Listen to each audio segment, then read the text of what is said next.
seem so passionate about getting this movie made. Did that passion extend to the rest of you? Yeah, it did. I mean, it really did. And the script was pretty solid. And Roger Christian, the director here, a good buddy of mine, let us play and make the scenes even better. And you'll see it on the screen. Action sequences are big. I think all the acting's really good. And the special effects are amazing. So it's a pretty big deal. We're both fans of the author, L. Ron Hubbard, so obviously there's that connection. And then also it's a pretty cool book. The far out thing about the book has a lot of different genres. It's very political, it's a lot of social, it's science fiction, it's also romance. So it has a lot of areas in it. There's going to be a lot of people really digging this film. What was compelling about it for you that you wanted to see it? You know, it's the fact that I can leave a film like this behind for my children and my legacy in this industry that I'm proud of for my kids to see. It's not to be taken too seriously. It's just a roller coaster of good times. I really enjoyed making this film. There's so much that reminded me of Pulp Fiction, but in the year 3000 instead. The kind of dark humor it had and the cool kind of hip qualities that the movie had. So proud and thrilled.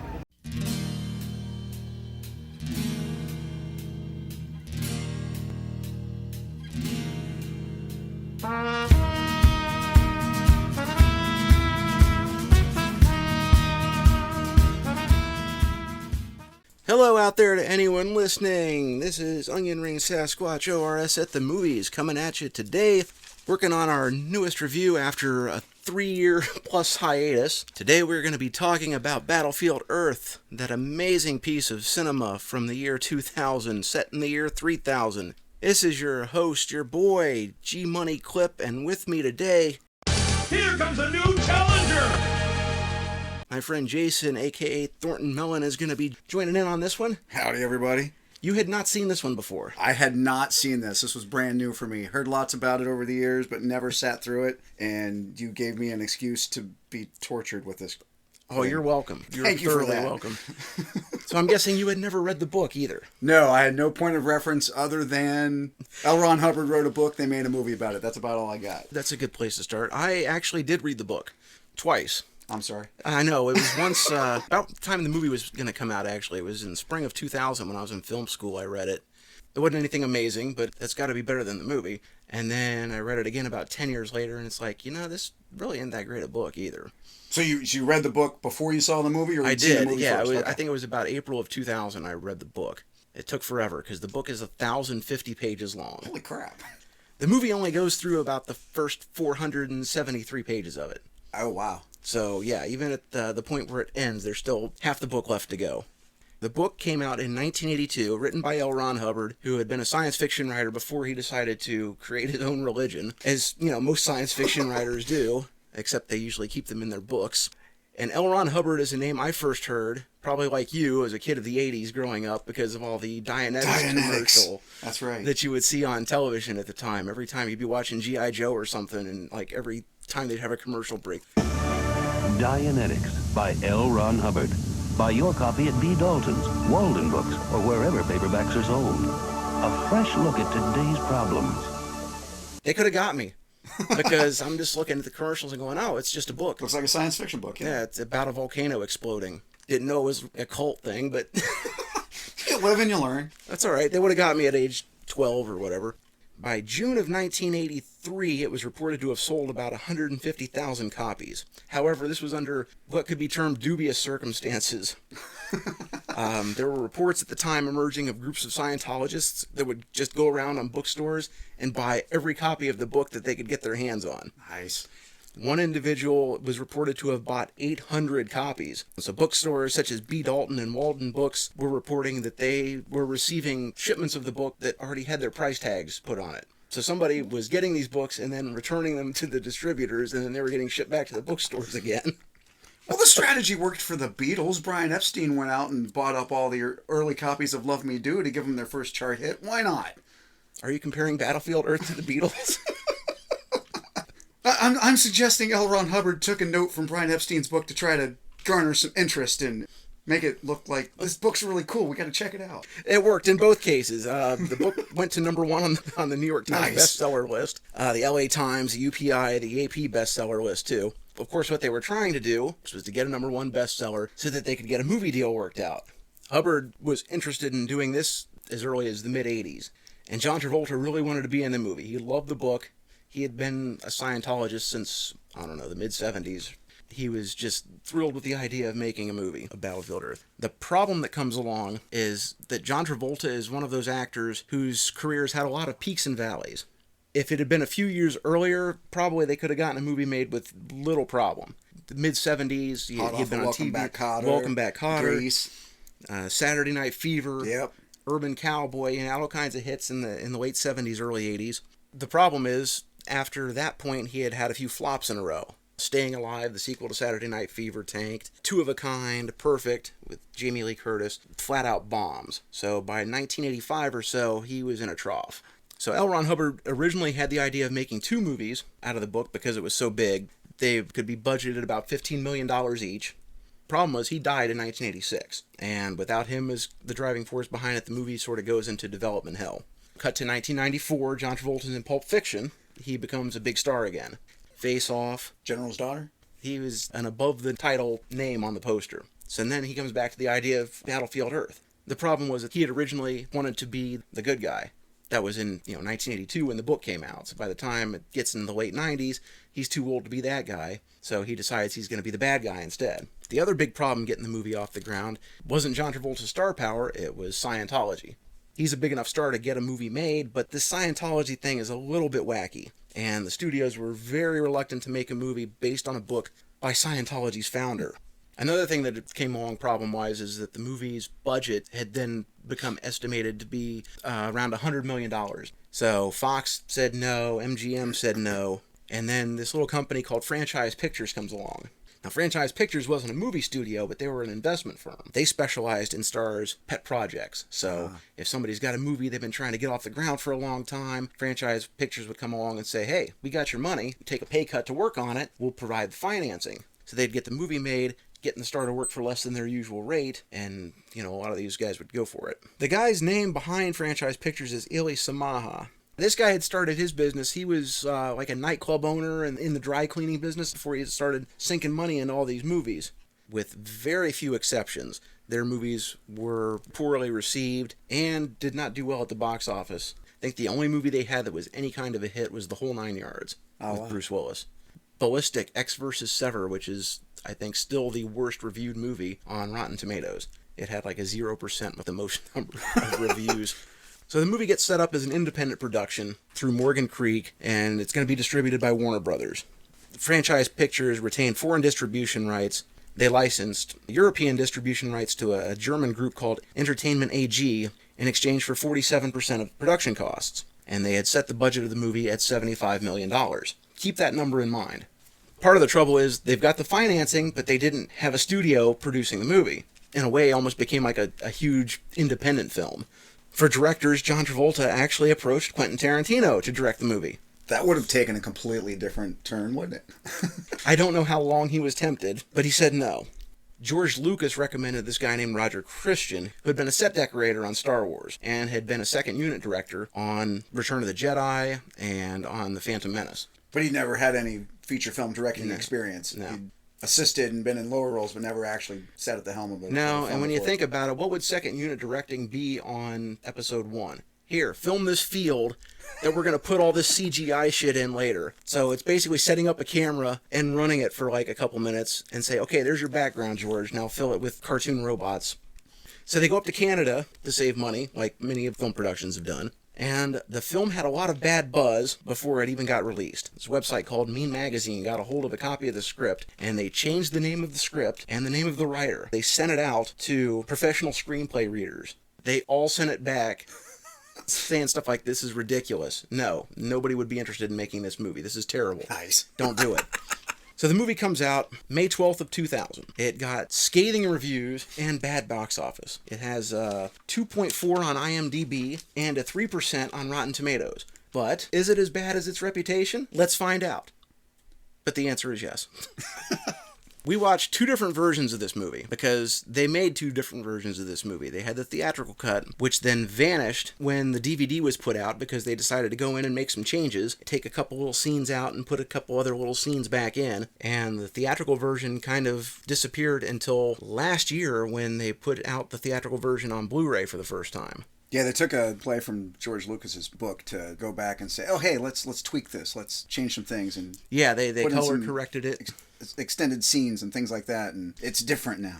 Except Star Wars fans would kill somebody to get the unaltered theatrical versions of their movies released, and nobody was asking for Battlefield. But I think the important thing to know here is that even between the Blu-ray and the DVD or what's streaming on Netflix, none of what you get for home viewing now is actually exactly the same as what was released in the theaters. It's altered either by some of the color correction or in the altered scenes that are in the movie. So nothing at this point is reproducing what was actually in the theater. Yeah, nothing matches that original theatrical experience, which I made it about 45 minutes in before I said, guys, life's too short, and I got up and left.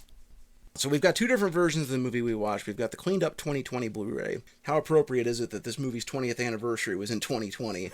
All the other crap that happened that year. The other version, the DVD, my copy was a weird German copy, which I'll call the German Scheisse video. The copy I got was from the public library. I reserved it, and interestingly enough, I was at the top of the list. I didn't have any problem getting a copy.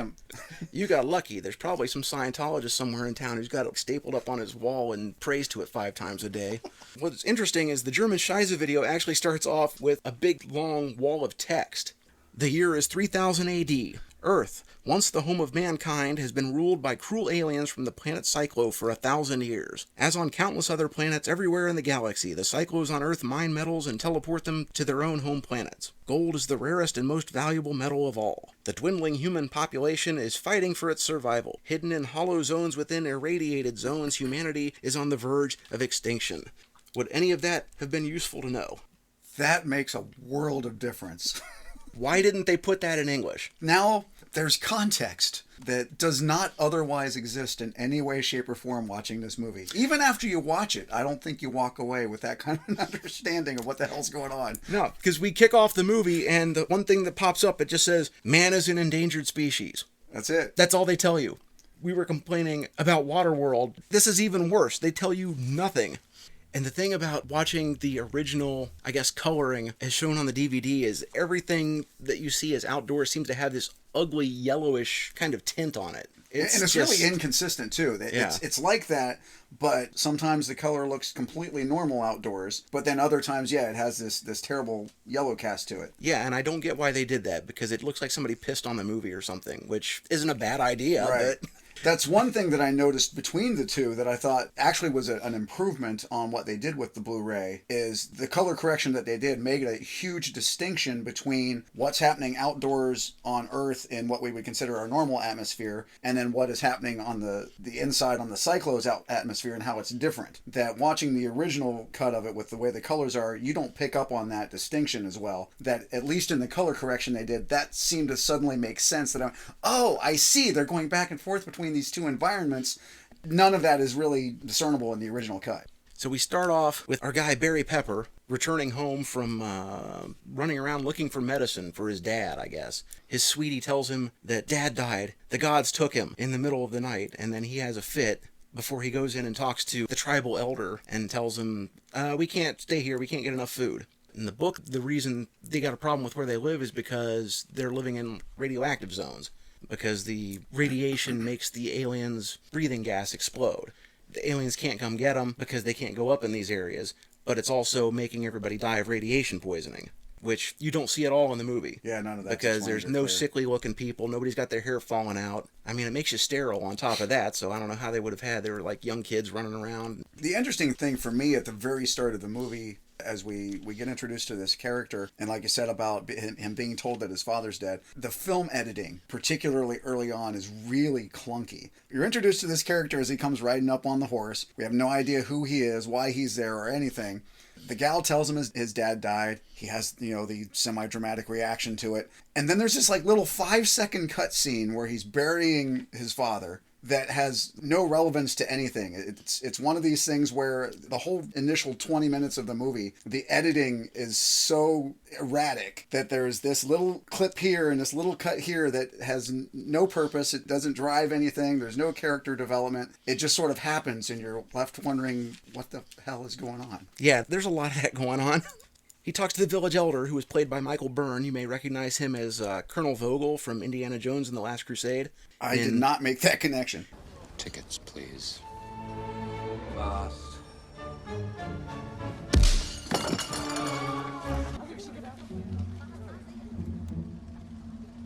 No ticket. Yeah, he played the soldier in Braveheart also, the one who was licking Mel Gibson's wife's face.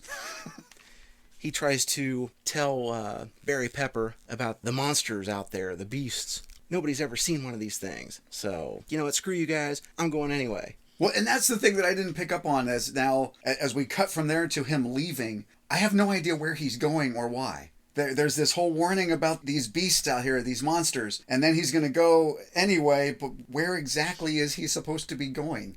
The implication is that he's going somewhere to look for a better place for everybody to live, because they can't get enough food where they are. Barry Pepper, of course, played Jackson, the sniper, in Saving Private Ryan. Ah, right. He went from working with Spielberg to making this movie. The Village Elder went from working with Spielberg and Mel Gibson to making this movie. Are you making Steven Spielberg some kind of gateway? As far as I know, I don't think John Travolta's worked with Steven Spielberg, so I don't know. As he leaves the camp and heads out on his own here, there's another little spot here in the transition where we see this cut of this guy blowing a horn up on the hillside. It's there as you transition in scenes, and again, it's one of those little cut things that's like, what's that there for? It's the Ricola dude. Ricola! Yeah! Something spooks his horse, which sends him down in a slow-motion fall. Anytime there's an action scene in this movie, it has to be in slow motion. Oh my god, the slow-mo.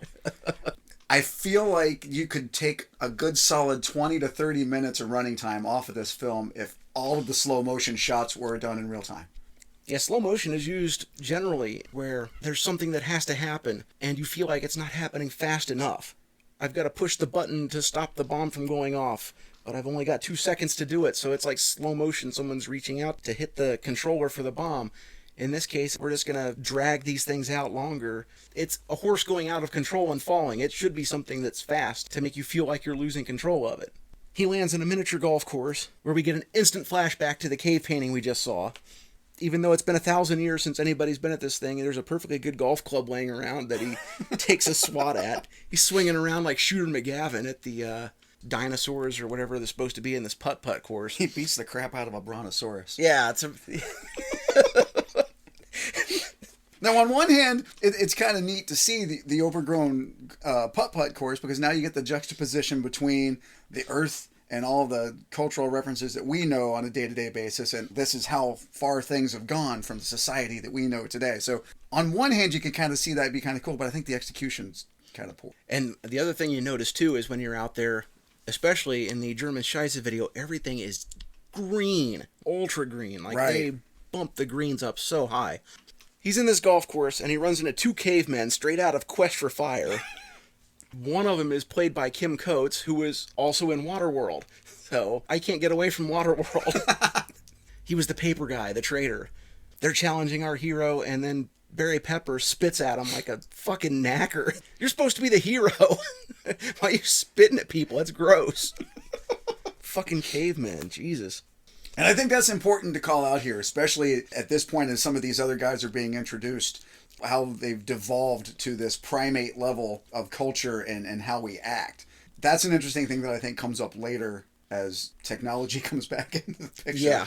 That just humanity has devolved so far that we're pointing spears at each other and grunting and hissing and not even using language to really communicate. Well, no, they do. They speak really good English. They use a lot of idioms. They use a lot of cliches. Their English is well advanced. It's just all of a sudden they're using caveman tools. And these are people that would have started out, in 2000, they had cell phones, Palm Pilots. Yeah, now they're using spears made out of rocks and knives made out of shards of glass. Here's a few things we may have noticed. We're maybe 10 minutes or so into the movie at this point, and there's a couple of disturbing trends that have already popped up. One, almost every shot in the movie is at a Dutch angle. That's where the camera is tilted, sometimes as much as 45 degrees. Generally speaking, it's done if something is happening on screen and your main character might be feeling like, whoa, something weird's happening. So you kind of film it at an angle so it puts you in the character's frame of mind.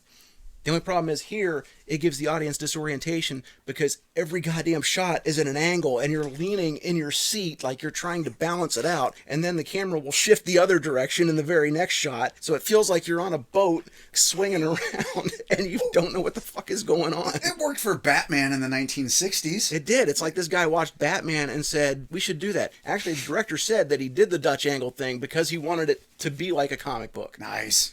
I've seen a lot of Marvel movies. I don't think any of them have used Dutch angles for, 9/10 of the goddamn movie. It's ridiculous. It's like something you should use when it has meaning. One reason you do it is when we get introduced to these aliens later, they're supposed to be like 9 feet tall. So if you need to keep a human and an alien in the same frame together, you can tilt it because it gives you that little extra bit of height. A little forced perspective. Yeah, and this came out like a year and a half before Lord of the Rings, where they were able to use computers to do all that sort of stuff and had the budget to do that. But these guys have no other tricks than to tilt the camera. It's like they rented a tripod, got it up to Canada, and were like, we can't get this one leg to extend, so this damn thing is at an angle. Should we take it back? Nah, that's all right. It'll be fine. Just leave it, and everything's just going to be at an angle. And sometimes we'll rotate the tripod so that the short leg is on the other side, and we'll just go shoot the movie that way. Forget about returning it and getting one that actually fucking works. The other thing you notice at this point is that they're using Star Wars wipes. Not really. Not really. They got one wipe. They From the use center one. of the screen out. It never changes. They use the same wipe every goddamn time. I worked on Star Wars. You were the set decorator. But I walked by the editing bay that one time and I saw they did a wipe and it was from like the center out. So that's what you do, right, in a science fiction movie.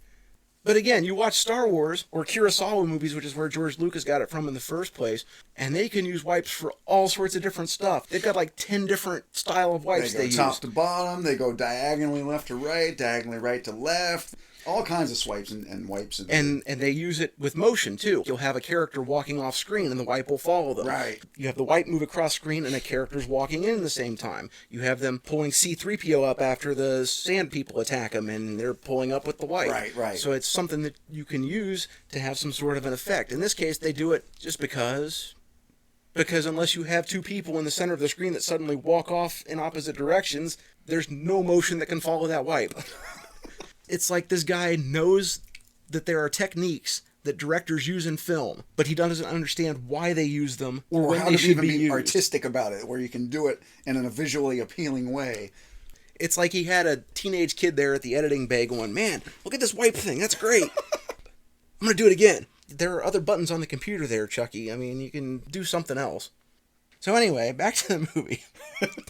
These cavemen are out hunting for stuff. Barry Pepper decides that he'll share his rabbit he caught with them if they show him where these gods are in the city that they're talking about. So they take him into the remains of a city, and these cavemen think that the gods are statues.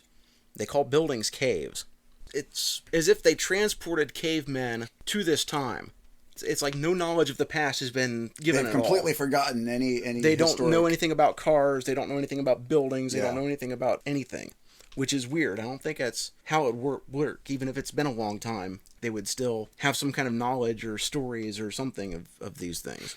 And they seem to have forgotten that McDonald's was ever a thing, because he starts to describe the Golden Arches and talk about how food would magically appear.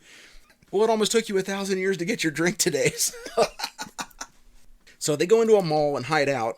As they come walking in, Barry Pepper goes walking straight into a glass wall, because we don't have windows in the future.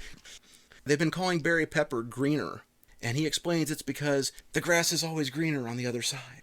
Another one also says that a good woman is hard to find. So I'm just wondering if they were dusting off the book of cliches, so I guess those have survived the test of time. We'll head them off at the pass! Head them off at the pass? I hate that cliche. So then they're hiding out in this mall. Then aliens show up to capture them. And we get another slow motion chase where they're going through the mall and everything is in this weird, ugly green light. The fat one decides it would be a great idea to jump off the top floor of the mall because it's quicker than running down the escalator like Barry Pepper does. So he falls and breaks his leg. I don't know what he thought was going to happen.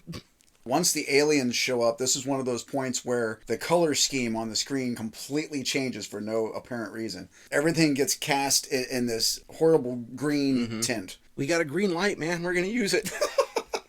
Again, more slow motion. The special effects they're using look cheap. Small little laser beams and CGI ripples for shock waves.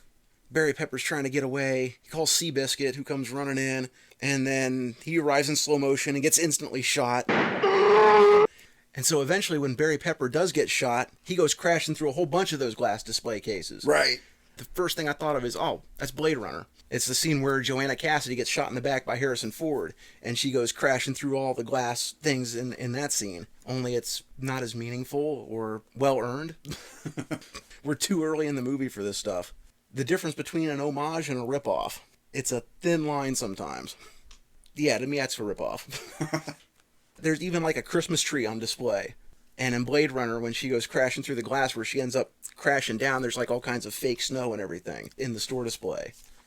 We still don't have any idea who these characters are. And now as this chase scene takes place and these other guys show up, there's still no explanation to give you any idea who they are, what the heck's going on, or why they've suddenly shown up in the middle of this mall to start fighting these guys or trying to capture them or whatever. Maybe this would have been a good time for that flashback to the cave painting of the monsters instead of earlier when there was nothing else going on. Barry Pepper gets put in a cage and he gets flown out with other people they've captured and taken to a city under glass. And this is where we get some like nice old school matte paintings, shots of them going into the city, and I'm like, okay, that's actually kind of cool. I like seeing old matte paintings and stuff like that, where everything isn't 100% CGI. I'll give the movie a point for that. Right. And this is also the point where now we start to see that juxtaposition with the color scheme, so that now as they come into here, everything's cast in this icy cold blue instead of the yellow. That's one plus that I'd give them that starts to set up the difference between this alien environment and what we've seen otherwise for the humans on Earth. They go through an airlock, which switches over to the alien air, and then everything becomes like in this bluish cast like you're talking about. The aliens give them masks so that they can breathe. And there's going to be this in the movie where they do a lot of switching. When they're outside, the aliens have to wear the masks, and when they're inside, then the people have to wear them. And it turns out that once again, we're in Denver. In Waterworld, when Kevin Costner went under the sea and showed him a city, it was Denver. So we're back in Denver. Again. Fantastic. Now it's under a glass cage and ruled by aliens wearing stilts. As soon as the cage opens, Barry Pepper decides they're going to make a break for it and they go running off. So the aliens set their weapons to stun and shoot one of them. Barry Pepper grabs the guy's gun and for some reason knows to switch it back to kill before he shoots the guy. Despite never having seen a gun before, and the guy had to switch it to stun in the first place.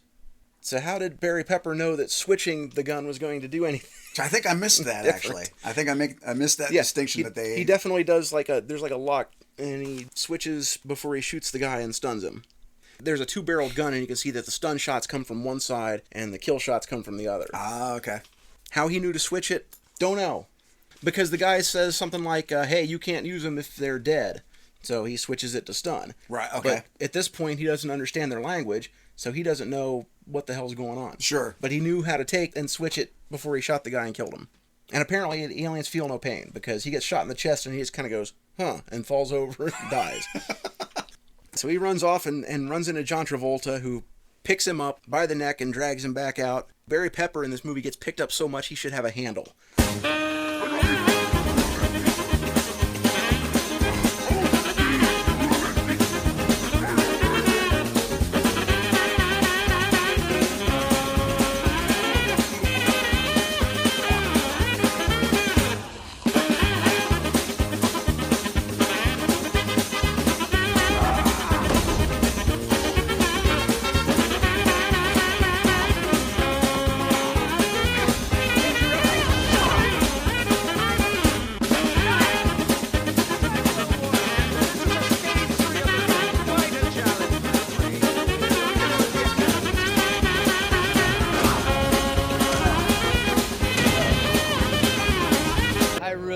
Really enjoyed making this film. He takes him to the guy and says, what's he doing running loose? And he says, well, he shot the guy. And he's like... He's in disbelief that this human creature knows how to use a gun. What? Oh, wait, this human shot this guy? You're putting me on. Here, show me. Gives him the gun again and has him shoot another guy. And then he's like, well, I'll be damned. And then he laughs maniacally, which he does several times throughout the movie.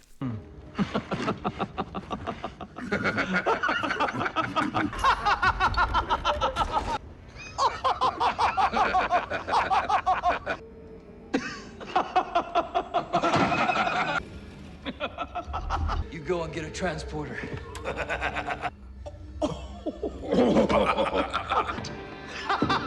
Stupid humans. Leverage? A female getting leverage. Ha!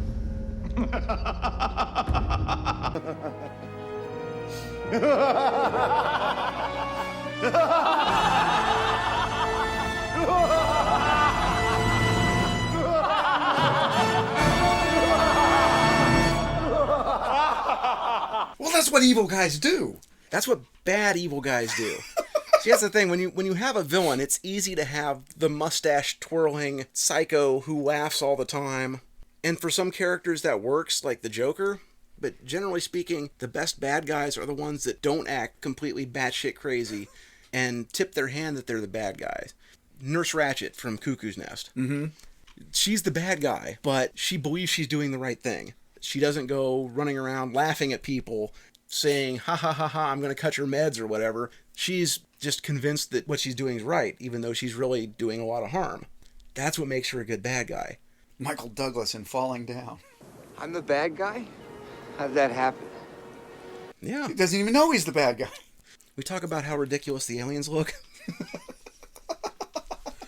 The aliens are all wearing stilts because they're all supposed to be somewhere between 8 and 9 feet tall. They have huge heads, insane dreadlocks. Is that cultural appropriation? And their boots look like something out of a fucking Kiss concert. They're just ridiculously huge. There's a couple shots in the movie where you see their feet and you're like, oh my god, it's like fucking Peggy Hill. There's an astonishing lack of consistency in the character design, too. The features and the types of things that you see on one are completely absent on another.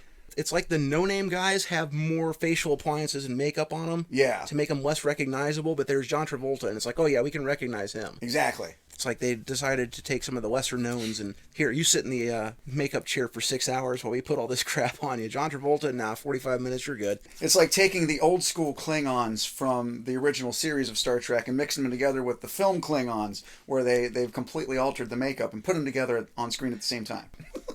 And that's kind of the thing where your villains, especially in science fiction and movies in general, it's a visual cue. The bad guys always look ugly, or they always have some kind of a deformity, whether they're wearing an eye patch or they have steel teeth. They have forehead ridges, like the Klingons. There's always like some kind of visual tell, but holy shit are these guys butt ugly. They're just laying it on really thick. We get it. They're the bad guys. We go to a scene in the bar. This is in the theatrical version, where Travolta blackmails the bartender because John Travolta thinks he's going to transfer off the planet. The bartender was giving him information so that he wouldn't let some sort of a ugly secret about this guy's past go out and wreck his son's chance of getting into the academy. He's like, yeah, that was before, but now I'm going to do it. And then he just laughs like a jackass. And there's no subtlety or any kind of nuance in the performance. John Travolta is just a big ham throughout the entire movie. While you were still learning how to spell your name, I was being trained to conquer galaxies. They set him up to 11. It's almost like he worked with Nicolas Cage on Face Off. And he's like, shit, I can do that. I mean, I guess he's having fun, but it's bad. And he can be a good actor. Not in this. I don't get it.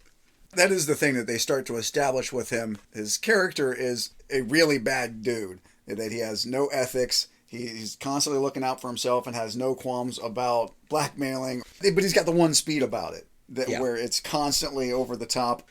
So we get a bigwig who teleports in from the home planet, and it's funny because he complains about the blue sky and all the green on Earth. Meanwhile, it's a yellowish haze that they've put on the camera at this point. It's like, what blue sky?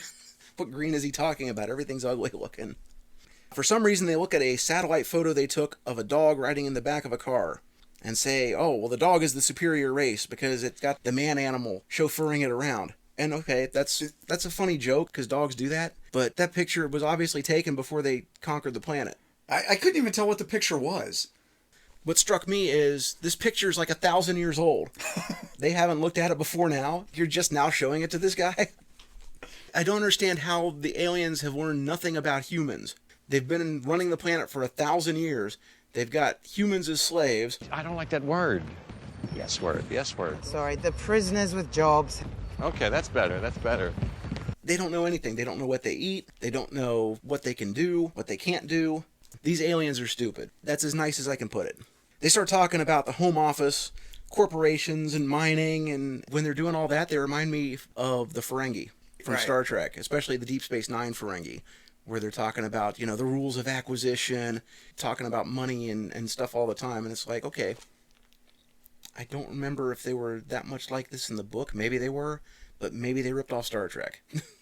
And this is the scene where the big guy from Home Planet is telling John Travolta that he's going to stay on Earth for another 50 cycles, and then we start getting weird, ugly close-up shots and echoing voices, and it's like, what the fuck is going on? He says, you're going to stay here for another 50 cycles, but doesn't explain how long that is in Earth years. In terms the audience could understand, we're getting nothing. It turns out that they're taking revenge on John Travolta for fooling around with a senator's daughter, and they finally mention his name, Turl. 25 minutes or so into the movie, we finally hear what his name is. And then the big guy from the planet, he laughs at him the same way John Travolta's laughing. All these aliens try to screw each other over and laugh maniacally about it the whole time. They're all the same, over-the-top, clownish buffoons. So they go back to the home planet. The planet is a severe, deep purple color, because nothing in the movie can look normal. And then on the Blu-ray, they corrected it so that it's like just a regular kind of light blue. And looks the same as what we've seen now inside the dome that we're under. As they leave and head back, this is another one of those points that, from a film editing perspective, you get this like 10 to 20 second clip of them coming back in, that they're on the home planet, then you're back on Earth. There's absolutely 0 point of showing them returning to Cyclo at this point. They show up, and we see this picture of the home planet, and then we're gone again. And I have no idea why it's there. Because this is a science fiction movie, and we got to show an alien planet. And what's weird is the alien planet looks very deserted. You've seen Star Wars, so in the prequels, when they're on Coruscant, you got all this traffic zipping around on all these ships, and you got people running around everywhere, and there's nothing like that. I think you might see like one little ship zipping across the skyline there. That's it. Okay, we can give you this matte painting, or we could do something with a lot of people running around. You can't have both. So now we get Barry Pepper in prison. The prison's strange. The aliens feed them with this goo that comes out of a hose, which is actually a mix of peas, potatoes, and spring greens. Is that what it's supposed to be? That's what it's supposed to be. Okay. That's what it was actually made with. Gotcha. They have them all penned up in a zoo. And so as they go to feed them, they just kind of pour this crap into a big trough. We get Barry Pepper in with all these other guys. He's the only one that somehow has figured out how to shave. Everybody else has beards, some kind of facial hair. He's young. He hasn't grown facial hair yet. Pretty sure he was in his 20s. Yeah, how he's able to do this throughout the whole movie and nobody else does is beyond me. Something else that's interesting about the prison. They've got the men and the women in the same pens together. How is it that these cavemen aren't raping the shit out of these women? I hadn't thought about that. Because that's what would happen in a prison today. That's what prisons are most famous for. Let alone these now devolved humans that are back to primate standards. That would be the first thing they would think of. Especially back to your previous point from earlier in the movie that finding a good woman is difficult. Well, here's a whole slew of them. You got a whole cell full of them, man. Go beat one over the head and drag her back to my cave. So that's a weird rule that they don't follow. But Barry Pepper does follow the first rule of your first day in prison. Kick someone's ass the first day or become someone's bitch. He decides to kick somebody's ass. So he's got this guy who's trying to tell him, this food is ours, we eat first. And he's like, nuh-uh, make me. And then they get into a fight, and he beats his ass, shoves his head in the goo, and then offers him something to eat. I think he's got enough already. He's got this shit all over his face. It's like, no, thanks, I'm good. Well, and this is one of the points from, for lack of a better way to put it, character development perspective, and I use that very loosely, where it starts to establish that his character is different. He sees things a little bit differently, and he's like, hey, wait a minute, no. This is not every man for himself. We're all on the same team here. We shouldn't be beating each other up, that we got to stand together against these guys, or else this is the future we have for us. He's got a destiny to fulfill. That's right. This is the first time that they start to beat you over the head with that. So now we've seen Forrest Whitaker throughout this thing. He's John Travolta's whipping boy. He was trying to hide that they had uncovered a big gold vein in the mountains until John Travolta had left the planet. Now, what the movie doesn't explain, even with the wall of text, is why gold is as important to the aliens as it is to humans. For some reason, these guys are obsessed with getting gold. Don't know because the movie doesn't tell us. The Cyclos want two things. They want gold and they want leverage. John Travolta's big He's on leverage. all about the leverage throughout this entire movie. Leverage. Leverage. Leverage. Leverage. Leverage. Leverage. Leverage. Leverage. Leverage. Leverage. Leverage. Leverage. So he comes up with the idea because this gold is in an area that's got radiation in it. They can't go up there and mine the gold, so he's going to get the man animals to go mine the gold. So he goes to the boss with this idea, and the boss shoots him down and says, nope, not going to do it. So then we cut to a scene where the humans are outside processing ore or something like that. They're carrying these things to get rocks dumped in them. And an alien ship flying along just randomly crashes into a smokestack and knocks it down on top of them. The ship doesn't crash or explode. It just kind of hits this smokestack and fucks off. Does this sort of thing happen a lot? Just seems very random that all of a sudden, oops, my bad. Sorry, guys. I'm surprised they have any smokestacks left at that rate after 1,000 years of these idiots flying around. How are you going to have a jailbreak if you don't have a diversion? And that's what they do, because Barry Pepper decides he's going to escape. I guess there was no other way the screenwriters could have come up with a diversion. That's fine, it works. So they catch him, and they decide to kill him. They take him to an area where he can't breathe. They take his mask off. They decide they're going to keep time on how long it takes him to suffocate. So he runs away while he's holding his breath, which is hard enough to do. So he's struggling for breath and suffocating as he runs past several big fires in a mining area. I know you weren't all asking for a science lesson, but fuck's sake, you can't have a fire without oxygen. There's no reason this guy should be struggling to breathe if you have all these huge fires. Maybe it's not a lack of oxygen that's causing the problem with humans being able to breathe, that they need the breathing devices. Maybe it's because there are other gases in the atmosphere that are just so poisonous that they need to be filtered out. And so the fire can burn because there's oxygen and not affected by these other poisonous gases that are part of the atmosphere there. That would have been nice if the movie told us that. But I think they just weren't paying attention. Nah, fuck it. It looks good. Leave it in. I'm giving it too much credit at this point. You could be. So while that's happening, John Travolta tricks Forrest Whitaker into basically saying what their plan is, and then he records it while he's saying it, so he has leverage. Leverage. Leverage. Leverage. Leverage. Leverage. Leverage. Leverage. Leverage. Leverage. Leverage. Leverage. Leverage. Leverage. The movie can't decide if these guys are supposed to be serious villains or comic buffoons, because they're making Forrest Whitaker look like an idiot. They use the word patsy. What is this, a 1930s gangster movie? It's the year 3000 and these aliens are using the word patsy. Fantastic. And then for some reason, John Travolta looks up and just happens to randomly go to a video monitor to see Barry Pepper running. There was no alarm, no light flashing saying, hey, there's something on this monitor you should see. No reason. He just goes over and flips on this monitor, and there's Barry Pepper running away. So why did he choose that moment to look at the monitor? Don't know, because the movie doesn't tell us. So he finally gets trapped by his pursuers, who are then shot by John Travolta. He discusses getting leverage. Leverage. Leverage. Leverage. Leverage. Leverage. Leverage. Leverage. Leverage. Leverage. Leverage. Leverage. over Barry Pepper with food, but these guys have no idea what humans like to eat. It's been 1,000 years, and they don't know what their prisoners like to eat. It's not like they caught those guys in the mall that were eating a rabbit. But he has an ingenious plan. Turn them loose in the wilderness, and they will instinctively go hunt out their choice of anything they want to eat.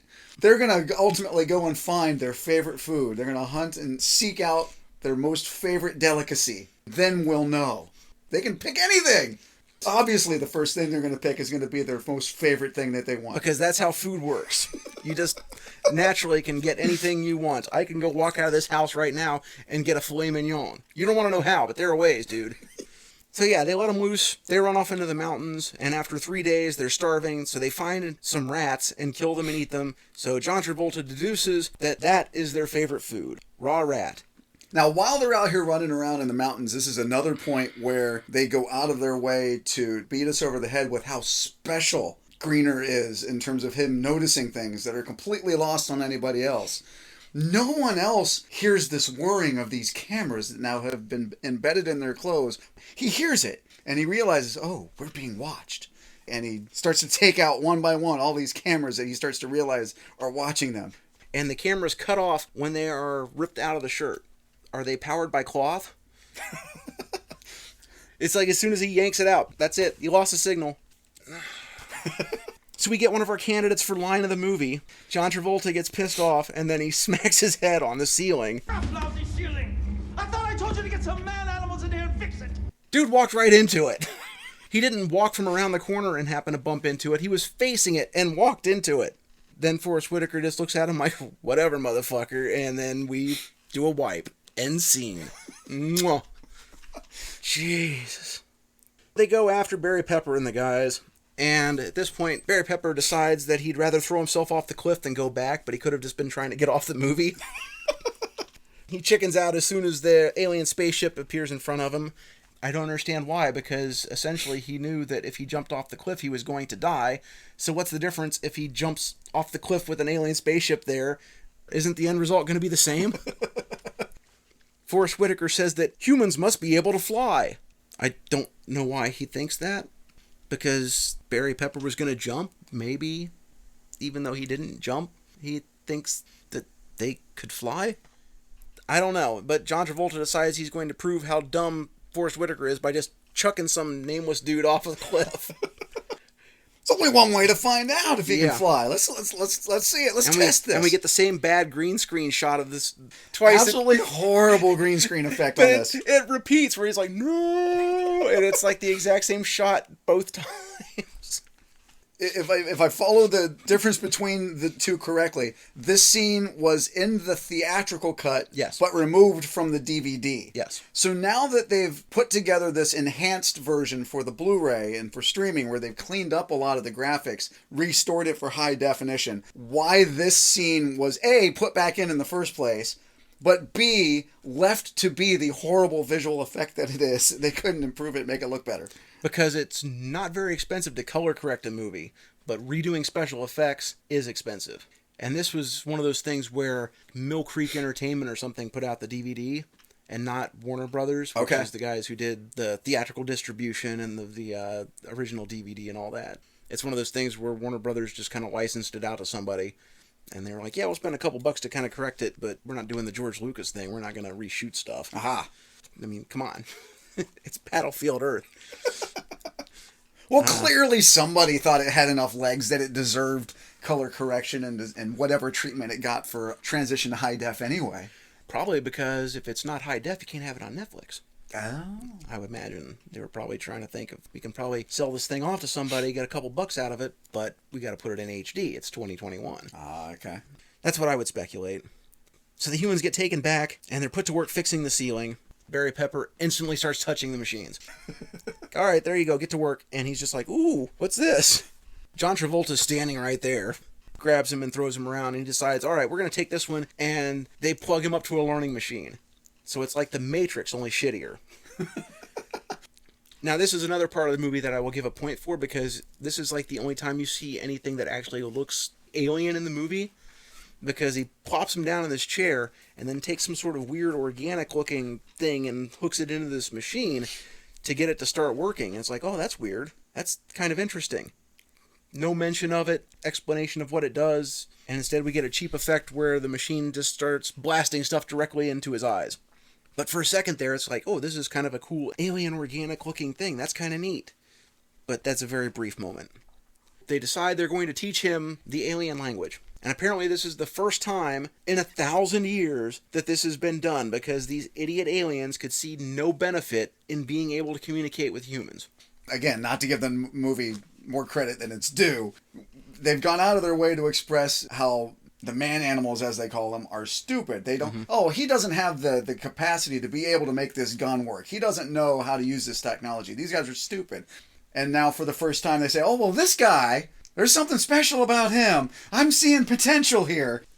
But in 1,000 years, there's been not one other guy from 2000 to 3000 that said, hey, let's try and teach somebody, we've got these learning machines, let's teach them how to do this. Mankind needed a hero. Jesus. Travolta comes back into the room. He starts asking him if he can understand what he says, and he can kind of start to piece the words together and whatnot. I know Kung Fu. For the last time, no you don't. And then he puts him back in the chair and just fucks off again.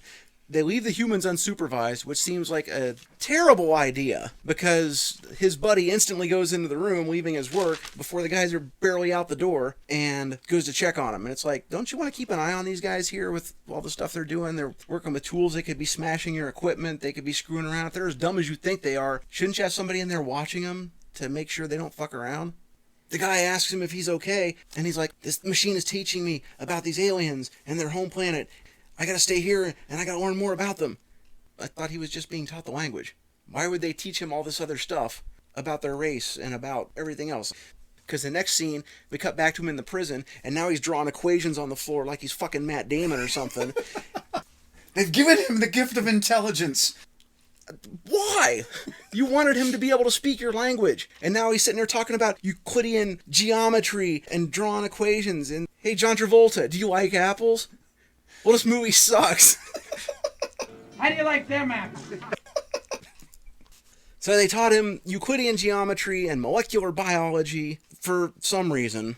With this knowledge, the next time they're in there, he's sitting there reading all this stuff in their language on a pad, and they go to break into this vault in possibly the dumbest scene in the movie. Putting it on a pedestal. So they're messing around with these machines. And even though there's security cameras in this place, nobody appears to be watching them. So the thing they're reading is, use this 6-digit security number, but don't use your personal identification number. So the first thing they do is say, oh, well, here's somebody's personal identification number. Let's put it in. That didn't work. I guess the aliens are cleverer than that. Clever? They were so clever they didn't do what the thing told them not to do? How is that fucking clever? That's stupid. And then they had the great idea to do it backwards! And it works. Because the aliens aren't that clever after all. Fucking cheers. These guys are so stupid they deserve to lose the fucking planet. They are too stupid to have had control for 1,000 years. If even these monkey men can figure out how to do this shit. This is President Scrooge level fucking codes that they're using here. That's the stupidest combination I ever heard in my life. That's the kind of thing an idiot would have on his luggage. Meanwhile, back at the ranch, for no particular reason, we're about like 53 minutes into the movie at this point, and we're seeing all this action take place. Let's take a break. And suddenly, dude's horse shows up back at home. Days, weeks have gone by. We have zero context for how much time has passed. He's not strolling back. This motherfucker is running like his tail is on fire and his ass is catching. He is running back. He's still got his saddle and everything, so it's not like some other caveman found him and stripped him like he's somebody's car in Detroit. How far away did he go? Because it seemed to take no time at all before they get caught by the aliens. And now Seabiscuit comes back. The only context we've had is it was at least 3 days since they got released in the first place, but we have no concept of time as to how long it's been before and since that. So this horse could not have been running like that for 3 days straight to get back, and it just doesn't make any sense. But you know what we get here at this point in the movie, though?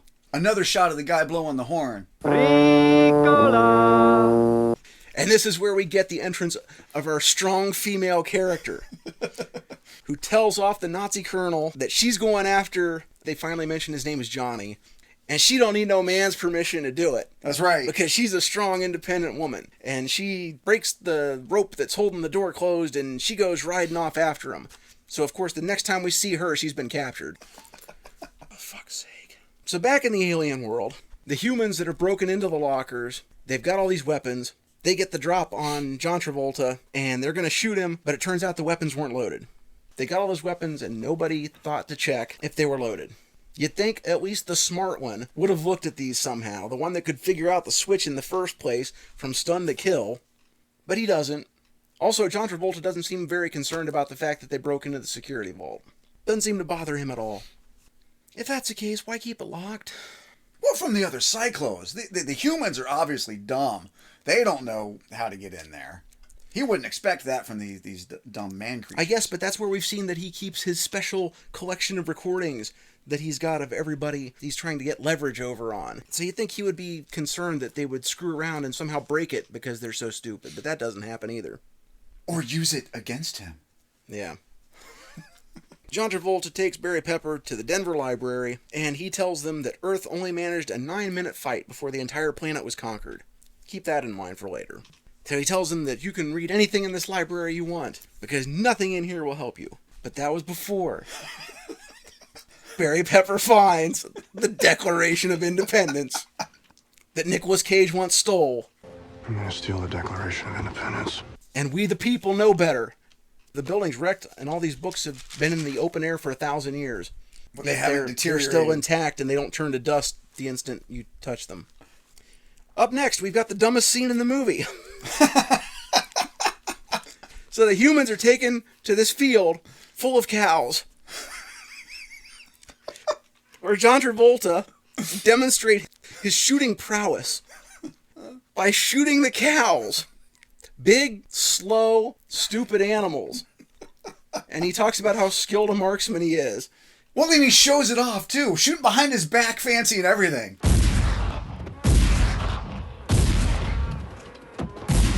He shoots one and its leg flies off sideways in this terrible CG shot, which has got to be one of the funniest fucking things in the movie.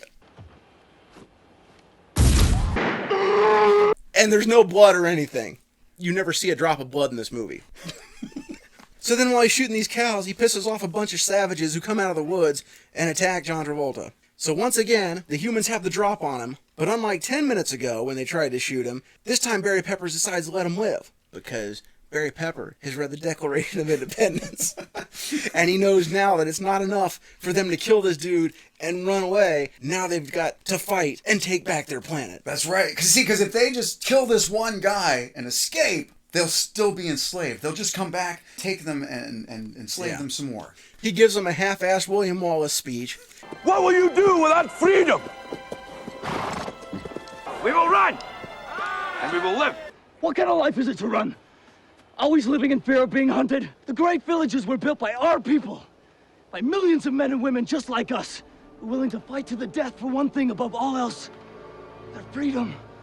Let it be said that we took this one chance, just one chance, To come back here and tell our enemies that they may take our lives, but they'll never take our freedom! Yeah! We fight! Yeah! And everybody gets all worked up and they're cheering and shaking their spears and all that. And John Travolta doesn't seem the least bit concerned that everybody's getting all so worked up. Okay, what were you guys talking about? He gives him the gun back and then gets choked out for his troubles. Brilliant. So then in the next scene, John Travolta shows him that, hey, we caught your woman. And they fit her with an explosive collar like it's fucking Running Man with Arnold Schwarzenegger. And he's like, here, let me give you a demonstration of how this collar works. And he puts it on some random dude. And then he pulls a Waterworld. I'm not going to kill him because we're friends now. And then he gives the control to Forrest Whitaker, and Forrest Whitaker kills him instead. I can't get away from Waterworld. I can't do it. It's exactly the same scene.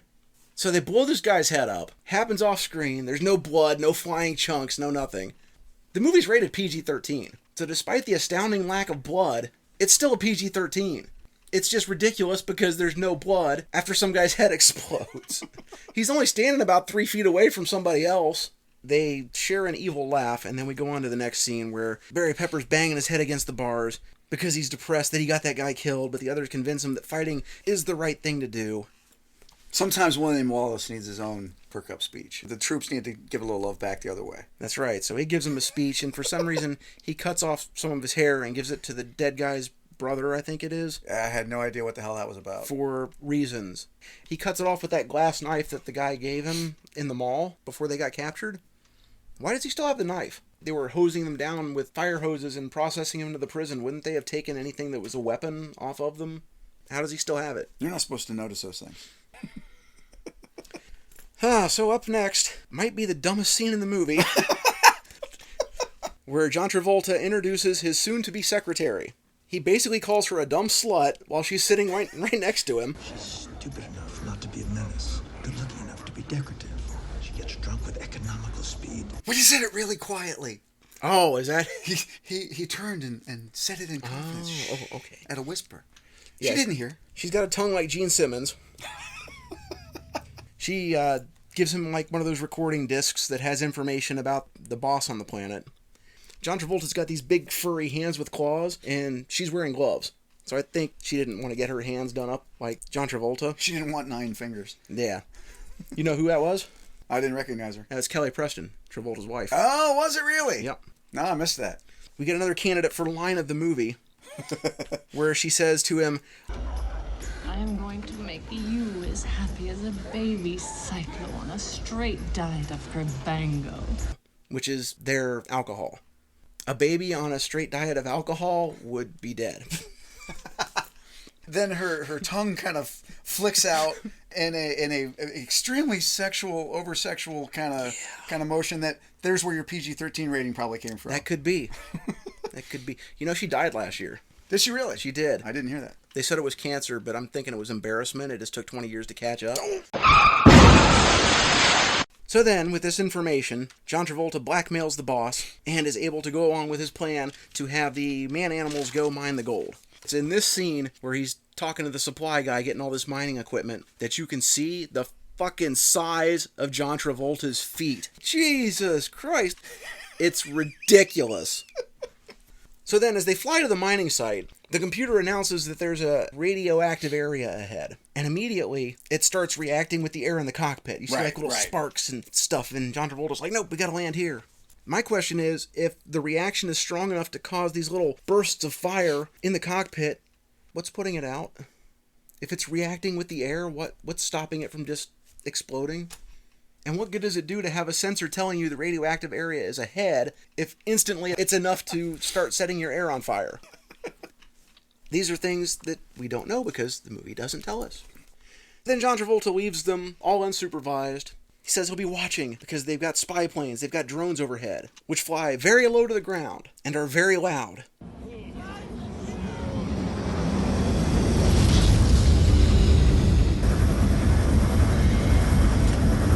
In the year 2000, I am very confident that we had satellites that could take pictures of people on Earth. Enough even then to a point where you could see if a bunch of guys were working on mining something or not. And the people on Earth wouldn't be able to tell that there's a spy satellite taking pictures of them. How do these aliens not have technology even close to that? We've got planes that could be 30,000 feet in the air taking pictures, and you wouldn't be able to hear them. They'd just be a little tiny speck up in the sky. But no, these idiots have rockets that are so goddamn loud that the humans have time to prepare. Here they're coming. They go down and bullshit like they're working because that's part of the plan. There's a plan? Barry Pepper says, we're not going to mine for this gold. But why? Because my learning machine told me about this place called Fort Knox. Wait. Did he get it from the learning machine? Or was this when he had his little traipse through the library? How the hell does he know about Fort Knox? I guess the answer is yes. Doesn't matter. Somehow he knows about Fort Knox. And Fort Hood. Yeah. And Washington, D.C. All these details of things that he would have never had any context for knowing anything about, but now he's got enough information to formulate a plan. So they're going to go to Fort Knox to get the gold. Was this written by a child? So the aliens have had control of Earth for 1,000 years and haven't found Fort Knox, even though gold is the most precious substance that they value. They wouldn't have sent people around just, we've got 1,000 years to kill. Let's go through every building we can find and see if there's, let's just see if there's any gold in it. What the hell? They didn't do that. So first they go to Washington, D.C. for some reason. I don't know what building they're in, the Department of Maps or something. They find a map and are like, hey, survivors went into these irradiated areas because the aliens couldn't go there. And again, this comes up with the problem that radiation would make humans sick. But how did the humans in these areas survive for 1,000 years? Because it doesn't take 1,000 years to get radiation poisoning. If you get radiation poisoning, even low doses, you will get very sick. You will become sterile. You won't be able to have kids to pass anything along. No one in the village seemed sick, and there were kids in the village. So this isn't working. So from there they go to Fort Knox.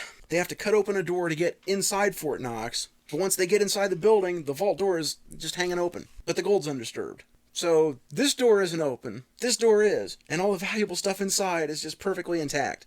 Seriously? As we talk through this, I think timeline and the passage of time is very important to note as the rest of the movie plays out. Because initially when they're dropped off, he's given 2 weeks to mine this gold, and I'll be back. And then they go to Fort Knox to get this gold. at least John Travolta asks the question, why is it in bars? So they brought a whole bunch of mining equipment with them to get this stuff. Didn't say anything about bringing smelting equipment. He checks it with some kind of, it's got to be like some kind of Geiger counter, because I imagine it's in an irradiated zone. There should be a certain amount of radiation, you would think, on the bars themselves, and it gives some kind of a reading. Apparently it's not enough to blow them up. Well, I think at this point he's checking to see if it's really gold, is kind of how I interpret it. Okay, that could be. Is this the real thing, or is he trying to pull a fast one? Yeah, the way it was clicking, it sounded like a Geiger counter. That made me think he was checking for radiation. But again, we don't know because the movie doesn't tell us. Wouldn't he want to take a look at the smelting operation? Because, oh, gee, every ounce of gold you've pulled up so far just happens to conveniently be in bars already. You guys aren't making any more bars right now? Can I see the place where you were making the bars? Nah, don't worry about it. But since you had all this extra time to smelt this gold down, well, now I want the rest of it double time. 7 days. You got 7 days. Give me the rest of this gold. Yeah. So they got to work fast. And here's the important factor now. 7 days is now our magical timeline as the following events begin to unfold. Yes. 7 days. Keep that in mind. 1 week. 7 days.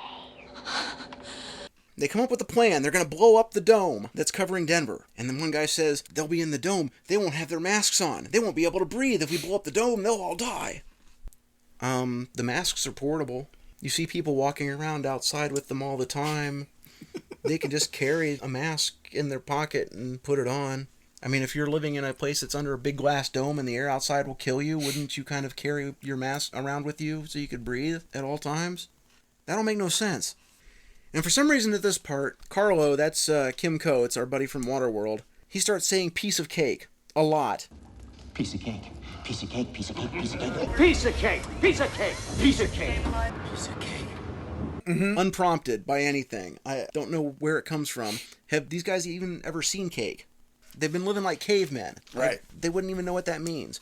So now at this point they go to Fort Hood, which is an army base in Texas. And it might be called something else by the time this episode gets put up. Who knows? It's one of those that's on the list to be renamed because it's named after a Confederate soldier.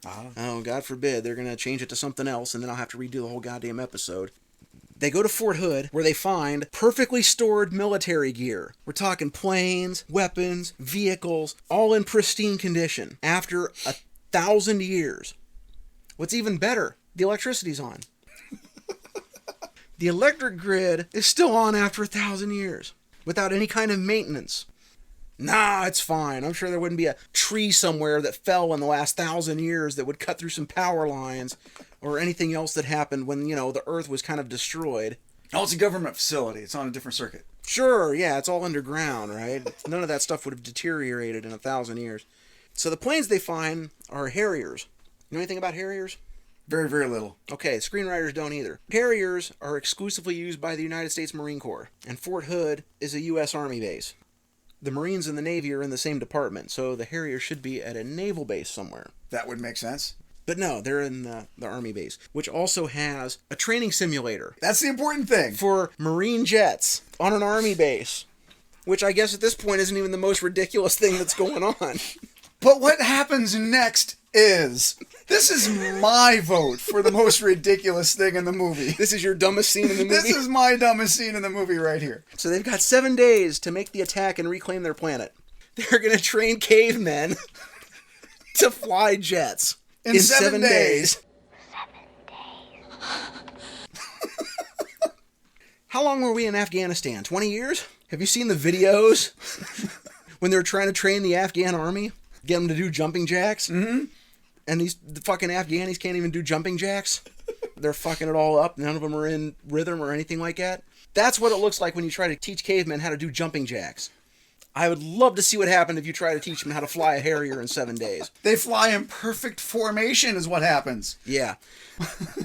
They would probably fly just as well as the dudes in Afghanistan trying to fly that Black Hawk helicopter. They couldn't even get it off the ground. Oh, Jesus. 7 days. Humanity that has devolved to primate levels, poking each other with spears and grunting. It learned to fly Harriers, yes, in 7 days. 7 days. Barry Pepper has figured out how to remove a nuclear device from a drone. Where would he have learned to do this? Was that part of the machine training that he was given, where he was just supposed to be learning their language? Now all of a sudden he's diffusing nuclear warheads like Roger Moore in a James Bond movie? It's in Appendix A. Independence Day? Appendix A. Yes, he had to find Appendix A, and that explained it all. On the DVD version, Appendix A. Yeah. Which just happened to be on the overhead projector that was laying around. Good thing it wasn't, a completely different thing. It just happened to be the one piece of information they were looking for in an amazing coincidence. Also, you can't remove a warhead from a nuclear bomb and make it cause a nuclear explosion. It needs fissionable material.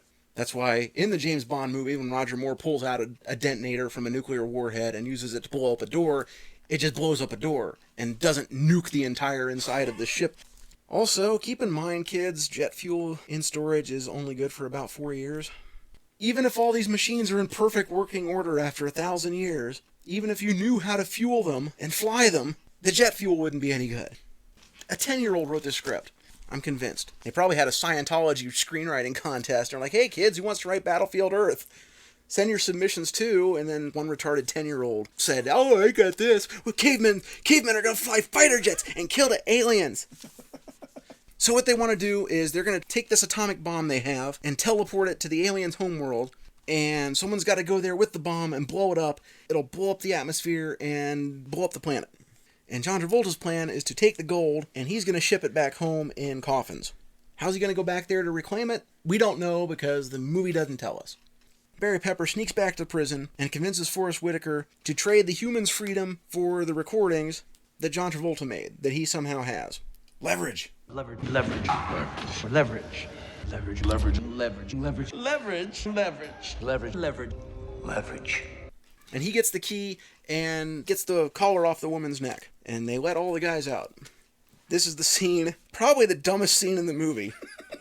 Where Forrest Whitaker shows John Travolta that he's got these recordings and he tries to blackmail him. So John Travolta plays 20 questions with them for a while as to who's got the copy before he reveals that he knows it's the bartender and he's already got his head in a box.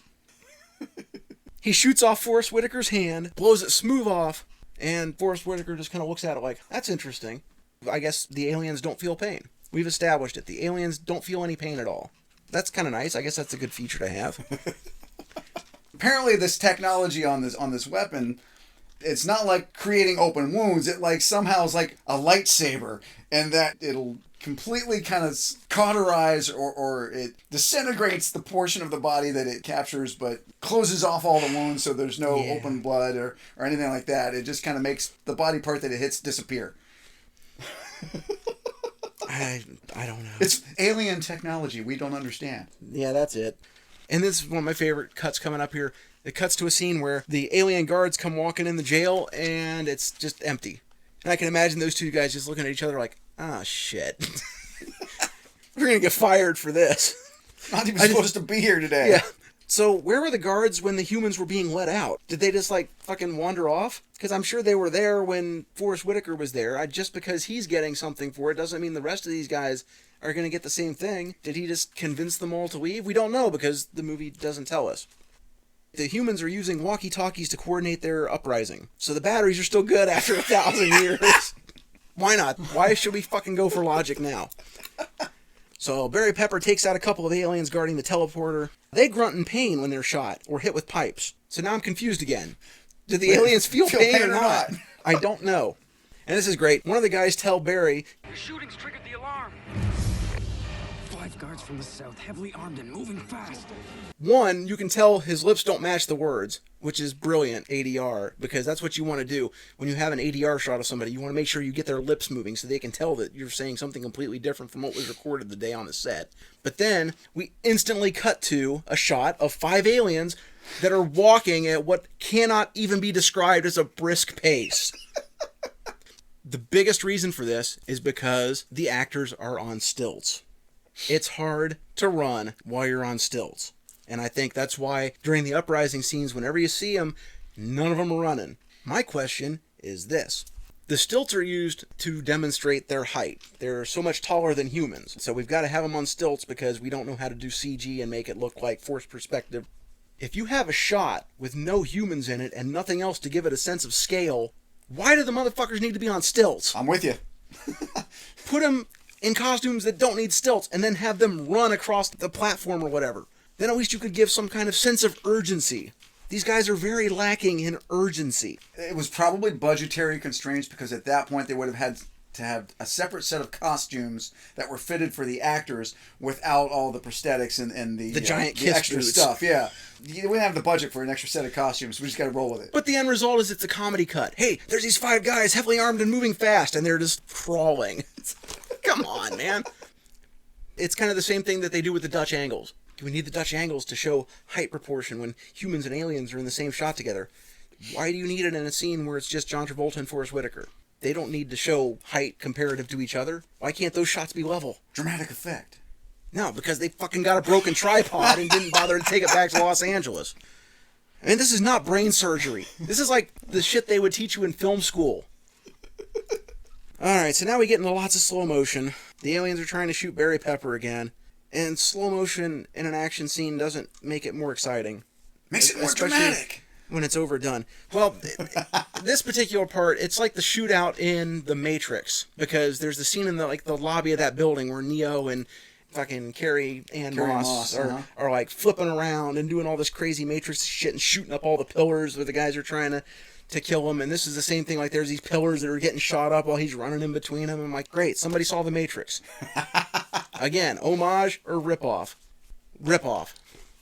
This fight's been going on for a while and the alarm's going off. At this point, we cut to a bunch of aliens that are sitting around on their asses playing cards or something while a full riot/uprising is happening. The alarm was sounded. Why are these guys still sitting around fucking playing cards? For some reason, during this uprising, the humans are like kind of lurching along like it's Conquest of the Planet of the Apes or something, where they're walking all hunched over and they're smashing a lot of windows. Nobody's broken these glass windows for 1,000 years, and then you fuckers want to come along and smash a bunch of windows in an area that you're presumably trying to recapture for yourselves. Do any of you know how to make glass? I thought this was where they were trying to break the glass in the dome to let the air in. Or no, whatever. these are just glass. This is buildings on the ground. Oh. The dome is like the way up in the sky. Oh, see, I thought this was like the wall of the dome where they were just cracking the barrier to let the atmosphere in. Those are just buildings. Well, then that was dumb. Yeah. Yeah. It's kind of dumb. It must be a natural mob thing to just go break glass. So here we get a scene where there's the guy who's going to blow up the dome is on top of the dome, setting the explosives. He shoots down an alien ship with a heat-seeking rocket shot from a bazooka. This is something that does not exist outside of a video game. What? Bazookas are what they call dumbfire weapons. They can't do that? No, they don't have heat-seeking bazooka rockets. They're point and shoot. And now, even more proof that a kid wrote this movie. Uh-oh. Now we get the scenes with cavemen flying Harriers. My favorite part of the movie. Yeah. Yes. And these motherfuckers aren't even wearing flight suits or anything. They're still dressed up as cavemen. They still got their faces painted. Oh, that's right. I don't know why the Marines wear helmets. I don't know why they have oxygen masks while they fly these things. Obviously, they don't need them. That's just a waste of taxpayer money. I'm going to write my congressman. This is bullshit. So, the jets, the fuel, and the weapons all work perfectly after 1,000 years. The cavemen not only have learned to fly these jets, they fly them like fucking X-Wing fighters. But let's not forget, we had to get them from Fort Hood, Texas, back to Denver in the first place. Yes. You got to get them from Texas to Denver. I don't imagine they learned how to fly a tanker. I don't even know if you can refuel a Harrier in mid-flight. In the book, they don't fly Harriers. They take a bunch of the aliens' own ships. That would have made more sense. Learn how to use those, and they fly those and attack using the aliens' own weapons against them. Even L. Ron Hubbard didn't think motherfuckers were dumb enough to believe that you could fly a Harrier jet after 1,000 years in a week that hasn't been maintained. And keep in mind, these other cavemen were never hooked into the alien learning machine. These are the guys who came out when they were shooting cows. And I think they were never captured. A missed opportunity. Now, to your point, if the book was the other way, that would have actually made sense. If they've got this fancy machine that you just sit somebody in front of it and it just shoves information into your brain so that you learn at an accelerated pace, that would have been a good way to introduce this idea that all of these guys can now learn how to use this alien technology to go use it against them. But in this particular case, not only not using alien technology, but yes, they got a flight simulator for a week. And not only is one of them really good, they're all really good. They're all ace pilots flying in caveman perfect is an formation. ace pilot. So Barry Pepper gets the teleporter started to send the bomb to the aliens' planet, and he tells Carlo to blow the dome when he's caught by John Travolta and the teleportation sequence is stopped. And other aliens have landed on the roof of the dome and begin dismantling the bombs, but they all seem to go off just fine anyway. But the dome only cracks, and it's at this point where John Travolta gives the order to exterminate all man and animals at will, and happy hunting. So then we cut immediately to a shot of aliens still sitting on their asses, playing cards, and standing around. They don't get paid enough for this job. They're trying to destroy the dome, the thing that contains the air you can breathe. And the aliens can't be fucking bothered to do anything about it. You know what? Fuck them. They deserve to die. Dumb motherfuckers. Jesus Christ. You don't even give a shit. The alien ship has landed on the dome, and it cuts to the door swinging open and aliens coming out. After the aliens are shown sitting on their asses playing cards, it cuts to a shot of a door opening up and aliens coming out. It's the exact same shot. So what Carlo does is he decides he's going to crash his ship into the dome, and he blows himself up, which does the trick, and the dome gets crashed. But not before he gets one last piece of cake in. Boo-hoo. So we get a lot of slow motion, debris falling, and bad CGI building collapses. Travolta calls in a Stage 3 emergency, tells the home planet to send in the gas drones, and he reactivates the teleporter. Cut to the home planet. Instantly, thousands of alien soldiers just standing on the platform ready to go. It took no time to mobilize them whatsoever. Compare that to the aliens on Earth, that we saw 2 shots of them sitting on their asses, playing cards. Meanwhile, the ones on the home planet are gung-ho, man. They said something about a Stage 3 emergency. My ass is on that pad already. Well, see, it's because the aliens coming to Earth get the pay cut in half. They're like, yeah, we ain't getting paid enough for this shit, man. Barry Pepper and John Travolta get in a fight. Barry sticks the collar thing on John Travolta's arm. John Travolta is still asking about his gold. They've blown up the dome. Denver is in complete chaos. Everything's falling apart, and this dumb motherfucker is still asking about his gold. Alright, so Barry Pepper outsmarts him and tricks him into blowing his own arm off. He didn't notice that he had stuck the exploding device on his arm. And John Travolta reacts to this with mild annoyance. He grips his arm and kind of grimaces. I mean, seriously, did they feel pain or not? His arm got blown off. I watched a movie called RoboCop, where a guy got his arm shot off. It looked like it really fucking hurt. But I guess he's not an alien. 'Tis but a scratch. Yeah. The human beams over with the bomb and explodes it, causes a chain reaction that not only destroys the atmosphere, but explodes the entire planet. So the aliens had no safeguard against any radiation being teleported back, ever. Despite them knowing that they've got people on a planet that has areas that have radioactivity on it. They're too stupid to have ever lived this long. They don't have a cyclo word for contamination. I guess not. I guess they didn't think to have like a dome or something over teleporter from Earth, just in case there's something that's got a few rads on it. So, the dome collapse killed all the aliens because they couldn't breathe, despite, if you watch the battle, you can see several shots of them where they've got their masks on. The only ones we see afterwards are John Travolta and Forrest Whitaker. So now Barry Pepper and his girl hug it out, and I guess we're supposed to care, but I don't, because I'm just done at this point. So they put John Travolta in a cage in Fort Knox, because apparently there weren't enough cages at the fucking zoo in Denver. No. This was poetic justice. Because you see, they stuck him there with all the gold that he wanted so damn badly. Here you are. Here's all your gold. Enjoy it. Tormenting him. Well, that's brilliant. That changes my whole outlook on this movie. So, Forrest Whitaker has joined forces with the humans. They've made him the head cyclo. But he's almost the only cyclo. The only cyclo. So it's set up for a sequel, but we'll talk about that in the aftermath. Because this is just the first third of the book. The first half, yeah. First half. About the first half of the book. And the movie ends with another wipe. This time moving from out, going in. It's the first wipe variation of the movie. So, they could do more than one wipe. The whole time. Through the whole fucking movie, they've done the same goddamn center wipe. And they leave it until the end to show that they could do something different? Well, this one's poignant, you see, because the movie's over. Now it's closing instead of opening. It's artistic. Oh, it's a curtain. Yeah. Good. Close the curtain on this fucking movie, man. Fuck John Travolta. Fuck Scientology. Fuck L. Ron Hubbard. Fuck this fucking movie. So that's it. That's fucking Battlefield Earth. Jesus H. Christ. So let's take it to the aftermath. So the movie comes out May 12th of 2000, opened in second place behind Gladiator, which was in its second week. That's pretty respectable. Reviews were terrible. 2.4 on IMDb, had a 3% on Rotten Tomatoes. Did you know that 3% of film critics are mentally retarded? I did not know that. Okay, there you go. The movie's grosses dropped 66% in its second weekend, and it finished domestically with just under $21.5 million. That $21.5 million was over the course of how long? Not just those 2 weeks. No. Like over, 5-6 weeks, something like that.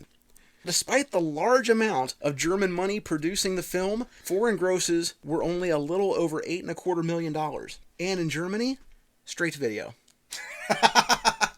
They had a Entertainment Weekly cover spoofing the movie with all terrible quotes from reviewers. Widely considered one of the worst movies of all time, the movie swept the 2000 Razzie Awards, winning 7, and added an 8th later for Worst Drama of their first 25 years, and got a 9th in 2010 for Worst Movie of the Decade. Despite all that, talk of a sequel was still happening.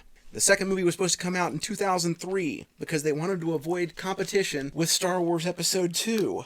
The whole thing fell apart when Entertainment AG, remember them, the German company that helped finance the movie, they filed a lawsuit against Franchise Pictures, alleging that the budget for the movie was not $75 million, as they were told, and paid 47% of, but was actually $44 million.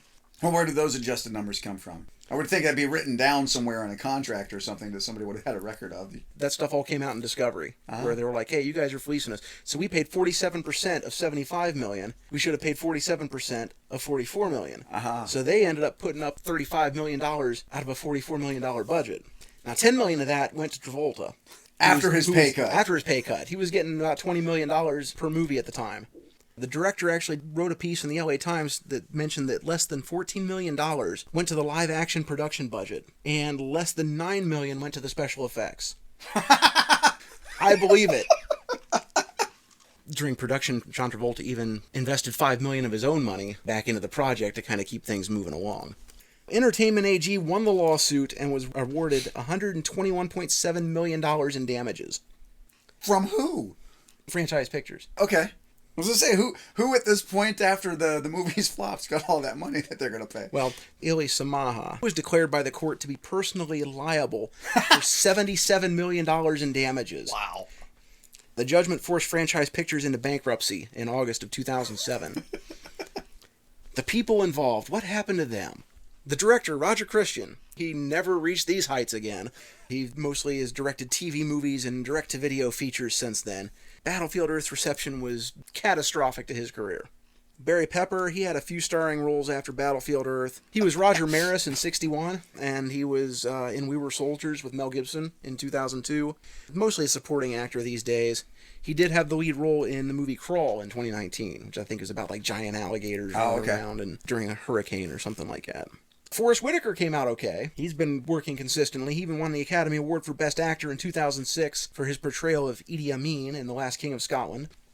John Travolta kept his star power for a few years afterwards. He was in Swordfish and Ladder 49 and The Punisher, Be Cool, for starting another downward slide which he has yet to recover from. Most of the last decade, his movies have been going straight to video, getting bad reviews. In 2018, he was in Gotti, which got a 0% on Rotten Tomatoes.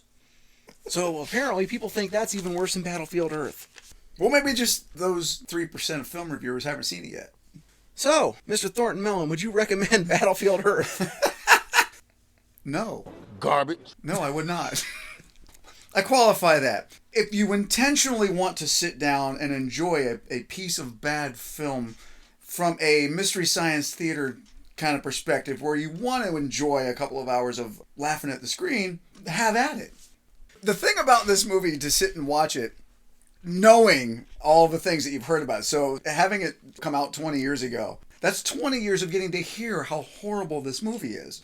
So the thing for me going into it was the idea that I now have like this really, really low expectation for what I'm about to witness. So I kind of went in with my guard up. It wasn't a surprise or a particular letdown in getting to watch it with all this. If anything, it wasn't bad. It was just boring. So it was kind of that, I know it's going to be bad. And it's not that it wasn't, but it was just, in watching it, I wasn't so overwhelmed with how shitty the movie was so much as it was just, I'm going to fall asleep trying to keep up with the story that doesn't exist. You ain't wrong. For me, it's more like one of those movies that has its spoon in hand. And every time you think it's hit rock bottom, it starts digging again. I think this movie should be taught in film school. Knowing what not to do is every bit as important as knowing what to do. And the history of this film, the way it was made, the end result, everything is a blueprint for what you do not want to do when you're making a movie. There is not one thing about this movie that they got fucking right. From the stupid camera angles and the terrible script, bad special effects, ridiculous hammy performances. It's an all-time low. Numbers-wise, this is the bottom of the barrel. This is a 1 out of 10. Garbage. I'm sure there's room for other movies to be worse than this, honestly. I'd give it a 2.5. Garbage. I'd save some room. I don't know about worse than this. There are probably some movies as bad as this, worse than this. That's a tall order. I think the thing with this movie that makes it bad is the fact that it took itself so seriously and attempts to come across in a way where it wants to be taken seriously, but can't be. It's the butt of the joke that doesn't recognize and understand that it's the butt of the joke. It's not. It's being laughed at, not with. Yeah. John Travolta still defends it to this day. He says if he had to do it again, he would. That's a fucking threat. Whew. Our first movie is an unholy mess named Battlefield Earth. Let's not beat around the bush. This is one of the ugliest and most incomprehensible movies I've ever seen. The Razzies have just officially dubbed Battlefield Earth the worst film of the decade. Well, I can't take all the credit for the Razzie Award because actually what was on the screen, a lot of it I didn't write, or my script was rewritten by Corey Mandel. Are you saying the studio ruined your script? I'm saying it actually started with the other writer that was brought on board that ruined it. So everyone else was saying, don't do it, but I did it. And 2 or 3 days before I turned the script in, Fox 2000 was out. And the project got picked up by Franchise Films, which isn't a real film company, they're a financing company. When I turned the script in, there was no studio. There were no executives. It was just John and his producing partner. And as far as I can tell, spiritual advisors came in to fill that void because there's no real record of what the development was at that point because it was no longer a studio movie. And so there were changes to the script that I was not involved in, and then the movie got made. And it had a minuscule budget for the special effects, and it was terrible. Once you turn a script in, you don't own that script. You have no control over the changes. If it's a studio film, there's going to be a record of the developmental changes. There was no record. I have no idea who rewrote it and why. So anyway, the movie was just a complete unmitigated disaster. I like the script. I hear Barry Pepper's doing it. I'm a big fan of his. Forrest Whitaker, love him. Yeah. And Travolta, who was one of the biggest stars at that time, right? And so we did it, and it didn't work, you know? It didn't work. What do you think, George? Did you buy John in that 8-foot suit? No, I didn't. No one did. Hi, this is Candace from New Jersey, and my question's for Patton. Okay. I want to know if there was any hint of Scientology on the King of Queens set with Leah Remini. Not only was there no hint of Scientology, I teased her after Battlefield Earth came out, because I know that she had to go to the premiere, and she told me that that movie was so bad that when it was over, she and her friend, they had all these buses to take people to the after party and get them giving quotes about how good the movie was, and she and her friend snuck out of the theater and then hiked down through the woods to get to their car so they would avoid having to give it a positive soundbite for the movie. So that's when I kind of suspected, I think she might be leaving the church someday. Right. Yeah. Okay, faggot, what's next? Anyway, what are we doing next? I don't know if I want to do a movie this bad again. It's a good laugh, but sitting through this movie twice for the purposes of doing this was borderline torture. Tell me about it. And I know you... I still got to go through it again to pull clips. Yeah, say you've sat through it a whole lot more than I have at this point. The one that would be fun for me, I'm a big fan of the Monkees, and they made a film in '68 called Head that I think you would have a heyday with. The fucking Monkees! You're kidding me! It's one of those that, again, from if you look back at the height of the Monkees' career, being where they were with the #1 show on TV, won Emmy. Then a year later, they put out a movie that literally, when you look at the number of theaters it was released at and gross per house that it was in, that the numbers are pretty abysmal. So you're saying there were gay porno movies that were making more money than the Monkees movie? Now, whether or not there's artistic integrity in the film from the folks who were involved, so that there's maybe some artistic merit in it overall as a film, but it's definitely friggin' weird. All right. Join us next time. And instead of Cool as Ice, we'll be looking at the Monkees. The fucking Monkees. So, say goodbye, Mr. Thornton Melon. Goodbye, Mr. Thornton Melon.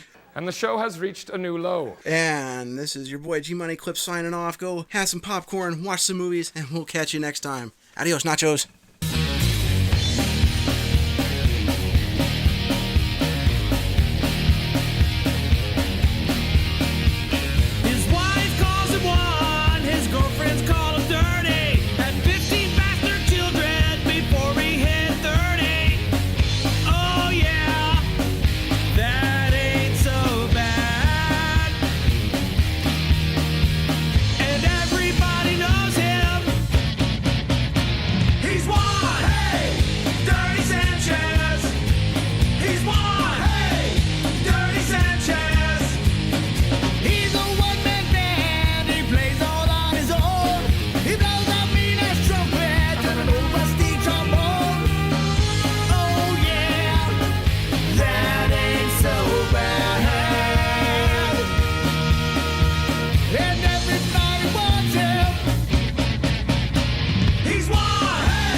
That John Travolta this time is 9 feet tall and he's got some hair extensions and stuff. But underneath it, I know that he is Vinnie Barbarino, and that's okay with me. You can't take away the Vinnie Barbarino.